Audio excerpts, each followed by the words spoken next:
A verdadeira história do Natal. A humanidade comemora essa data desde bem antes do nascimento de Jesus. O Natal é tão antigo quanto a civilização.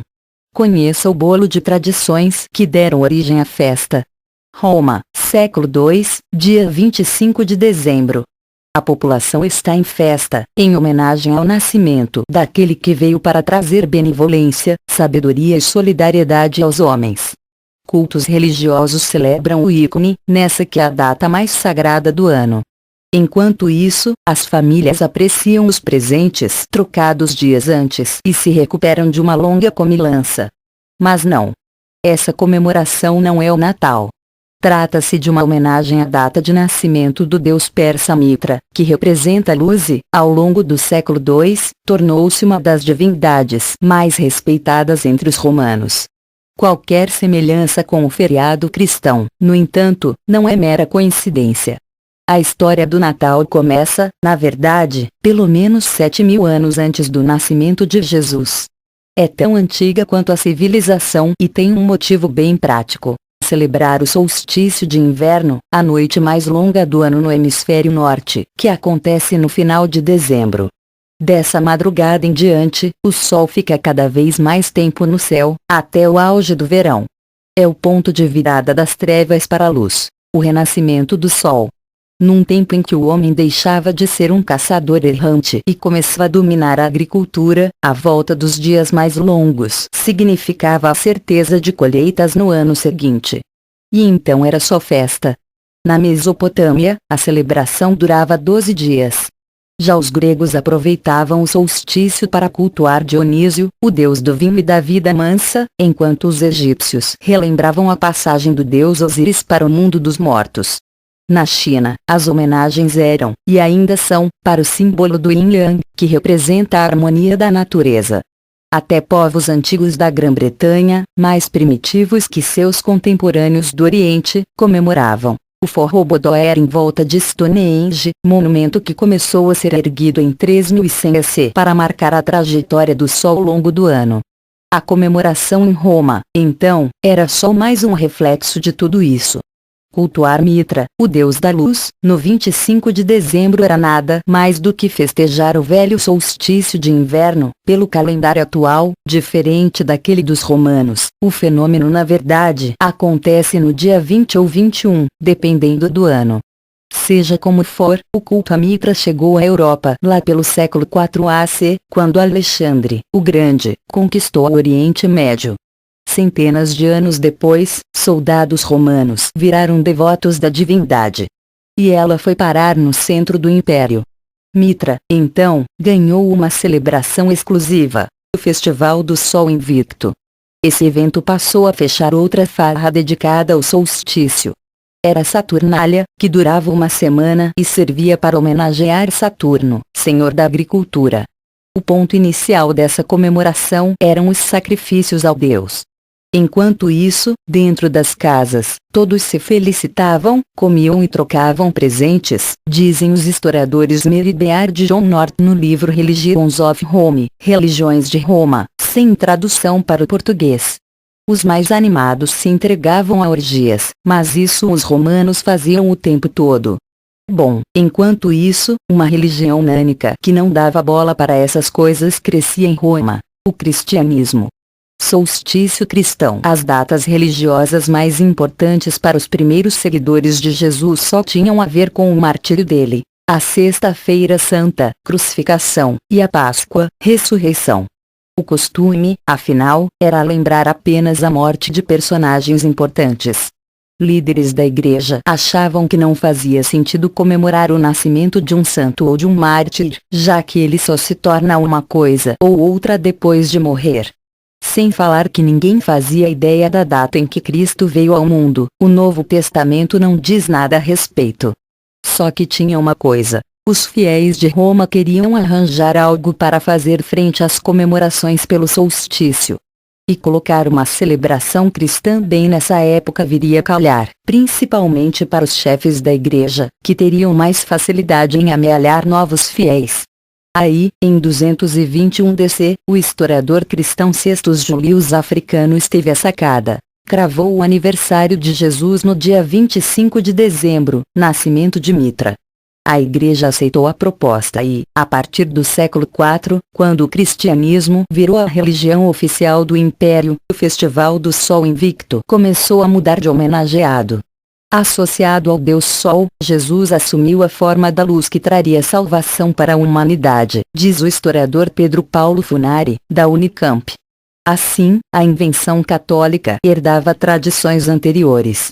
Ao contrário do que se pensa, os cristãos nem sempre destruíam as outras percepções de mundo como rolos compressores. Nesse caso, o que ocorreu foi uma troca cultural, afirma outro historiador especialista em antiguidade, André Chevitarese, da UFRJ. Não dá para dizer ao certo como eram os primeiros natais cristãos, mas é fato que hábitos como a troca de presentes e as refeições suntuosas permaneceram. E a coisa não parou por aí. Ao longo da Idade Média, enquanto missionários espalhavam o cristianismo pela Europa, costumes de outros povos foram entrando para a tradição natalina. A que deixou um legado mais forte foi o Uli, a festa que os nórdicos faziam em homenagem ao solstício. O presunto da ceia, a decoração toda colorida das casas e a árvore de Natal vem de lá. Só isso. Outra contribuição do norte foi a ideia de um ser sobrenatural que dá presentes para as criancinhas durante o Yule. Em algumas tradições escandinavas, era, e ainda é, um gnomo quem cumpre esse papel. Mas essa figura logo ganharia traços mais humanos. Nasce o Papai Noel. Ásia Menor, século IV. 3 moças da cidade de Mira, onde hoje fica a Turquia, estavam na pior. O pai delas não tinha um gato para puxar pelo rabo, e as garotas só viam um jeito de sair da miséria: entrar para o ramo da prostituição. Foi então que, numa noite de inverno, um homem misterioso jogou um saquinho cheio de ouro pela janela, alguns dizem que foi pela chaminé, e sumiu. Na noite seguinte, atirou outro, depois, mais outro. Um para cada moça. Aí as meninas usaram o ouro como dotes de casamento, não dava para arranjar um bom marido na época sem pagar por isso. E viveram felizes para sempre, sem o fantasma de entrar para a vida, digamos, profissional. Tudo graças ao sujeito dos saquinhos. O nome dele? Papai Noel. Bom, mais ou menos. O tal benfeitor era um homem de carne e osso conhecido como Nicolau de Mira, o bispo da cidade. Não existem registros históricos sobre a vida dele, mas lenda é o que não falta. Nicolau seria um ricaço que passou a vida dando presentes para os pobres. Histórias sobre a generosidade do bispo, como essa das moças que escaparam do bordel, ganharam status de mito. Logo atribuíram toda sorte de milagres a ele. E um século após sua morte, o bispo foi canonizado pela Igreja Católica. Virou São Nicolau. Um santo multiuso, padroeiro das crianças, dos mercadores e dos marinheiros, que levaram sua fama de bonzinho para todos os cantos do velho continente. Na Rússia e na Grécia Nicolau virou o santo N1, a Nossa Senhora Aparecida deles. No resto da Europa, a imagem benevolente do bispo de Mira se fundiu com as tradições do Natal. E ele virou o presenteador oficial da data. Na Grã-Bretanha, passaram a chamá-lo de Pater Christmas, Papai Natal. Os franceses cunharam Père Noël, que quer dizer a mesma coisa e deu origem ao nome que usamos aqui. Na Holanda, o Santo Nicolau teve o nome encurtado para Sinterklaas. E o povo dos Países Baixos levou essa versão para a colônia holandesa de Nova Amsterdã, atual Nova York, no século XVII, daí o Santa Claus que os Yankees adotariam depois. Assim o Natal que a gente conhece ia ganhando mundo, mas nem todos gostaram da ideia. Natal fora da lei Inglaterra, década de 1640. Em meio a uma sangrenta guerra civil, o rei Charles I digladiava com os cristãos puritanos, os filhotes mais radicais da reforma protestante, que dividiu o cristianismo em várias facções no século XVI. Os puritanos queriam quebrar todos os laços que outras igrejas protestantes, como a anglicana, dos nobres ingleses, ainda mantinham com o catolicismo. A ideia de comemorar o Natal, veja só, era um desses laços. Então precisava ser extirpada. Primeiro, eles tentaram mudar o nome da data de Christmas Christmas, ou Missa de Cristo, para Christide, Tempo de Cristo, já que missa é um termo católico. Não satisfeitos, decidiram extinguir o Natal numa canetada. Em 1645, o parlamento, de maioria puritana, proibiu as comemorações pelo nascimento de Cristo. As justificativas eram que, além de não estar mencionada na Bíblia, a festa ainda dava início a 12 dias de gula, preguiça e mais um punhado de outros pecados. A população não quis nem saber e continuou a cair na gandaia às escondidas. Em 1649, Charles I foi executado e o líder do exército puritano Oliver Cromwell assumiu o poder. As intrigas sobre a comemoração se acirraram, e chegaram à pancadaria e repressões violentas. A situação, no entanto, durou pouco. Em 1658 Cromwell morreu e a restauração da monarquia trouxe a festa de volta. Mas o Natal não estava completamente a salvo. Alguns puritanos do outro lado do oceano logo proibiriam a comemoração em suas bandas. Foi na então colônia inglesa de Boston, onde festejar o 25 de dezembro virou uma prática ilegal entre 1659 e 1681. O lugar que se tornaria os Estados Unidos, afinal, tinha sido colonizado por puritanos ainda mais linha dura que os seguidores de Cromwell. Tanto que o Natal só virou feriado nacional por lá em 1870, quando uma nova realidade já falava mais alto que cismas religiosas. Tio Patinhas, Londres, 1846, auge da Revolução Industrial.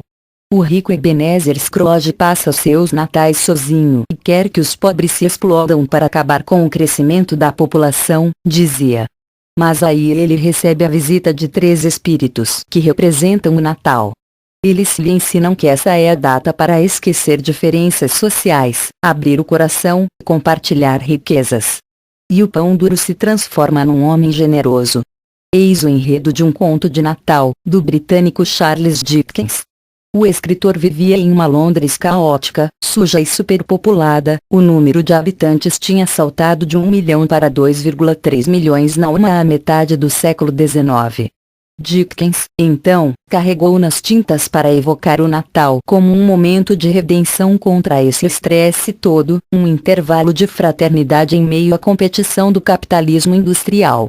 Depois, inúmeros escritores seguiram a mesma linha. O nome original do Tio Patinhas, por exemplo, é Uncle Scrooge, e a primeira história do Pato Avarento, feita em 1947, faz paródia a um conto de Natal. Tudo isso, no fim das contas, consolidou a imagem do espírito natalino que hoje retumba na mídia. Quer dizer, quando começar o próximo especial de Natal da Xuxa, pode ter certeza de que o fantasma de Dickens vai estar ali. Outra contribuição da Revolução Industrial, bem mais óbvia, foi a produção em massa. Ela turbinou a indústria dos presentes, fez nascer a publicidade natalina e acabou transformando o Bispo Nicolau no garoto propaganda mais requisitado do planeta. Até meados do século XIX, a imagem mais comum dele era de um bispo mesmo, com manto vermelho e mitra, aquele chapéu comprido que as autoridades católicas usam.